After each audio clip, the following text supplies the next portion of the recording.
the demonic do things they should avoid, and avoid the things they should do. They have no sense of uprightness, purity, or truth.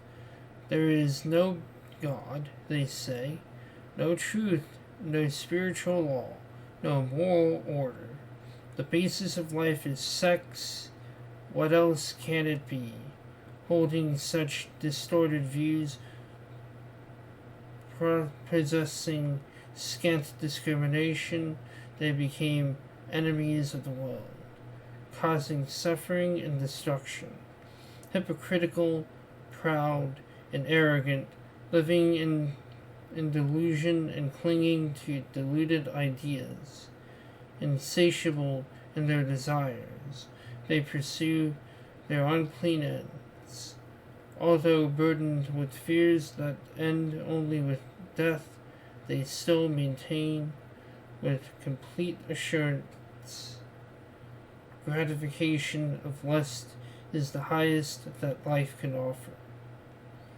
Bound on all sides by scheming and anxiety, driven by anger and greed, they amass, by any means they can, a hoard of money, treasures, for the satisfaction of their cravings.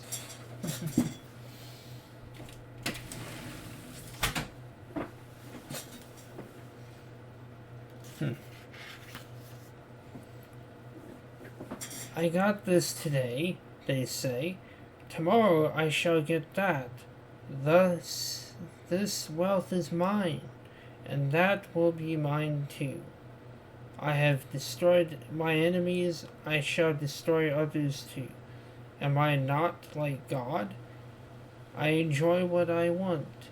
I am successful, I am powerful, I am happy, I am rich and well born. Who is equal to me?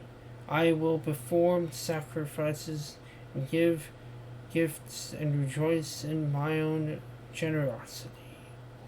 This is how they go on, deluded by ignorance, bound by their greed, and entangled in a web of delusion, whirled about by a fragmented mind,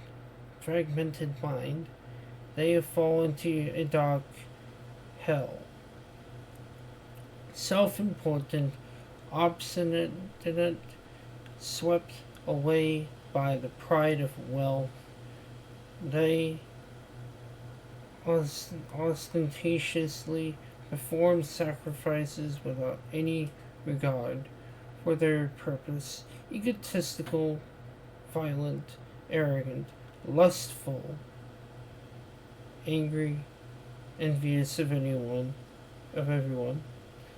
They abuse my presence within their own bodies and in the bodies of others. Life after life, I cast those who are malicious, hateful, cruel, and degraded into the wombs of those with similar demonic natures.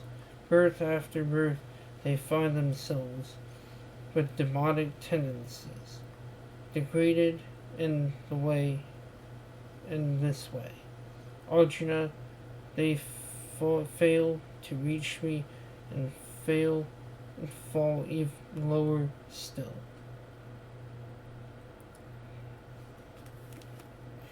This passage that I read is from the Bhagavad Gita, the translation by Eknath Eswaran. Lust is such a fleeting, uninteresting thing that there is no God statement. It's a very interesting one, especially if you are a monistic metaphysician such as myself. There is a deeper metaphysical underpinning in regards to that statement. You see, if you do not hang your body on the transcendent, then you will hang your body on anything and everything. Thus we follow dictators, false teachers, and all the things that are not good for us, because we lack direction and vision. An atheist, for instance, who holds the truth in high regard, is closer to the absolute than one who does not. Those who lack direction lead those ignorant of the realities of life down the same path they are going down. It is the lack of grounding which is the reason why people fall for, which is a reason, why people fall for charlatans and con artists. Lawlessness is the man who lacks vision. Lost is the man who lacks direction. The appearance of Vishnu is the great facilitator of the deconstruction of what we mistakenly call reality. The disillusionment of what we call reality is something that Vishnu has on people who already know, like our friend Arjuna, that one day I will talk about. Vishnu guide those who lack direction towards the path, and guide those who lack vision towards your beauty. He who acts as if gratification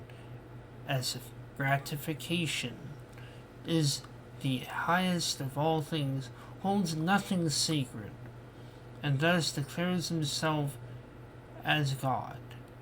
Such people are akin to a rapist or pedophile, in that they seek to gratify their unholy cravings and desires at the expense of the health and well-being of other people. Such as these are polarizers.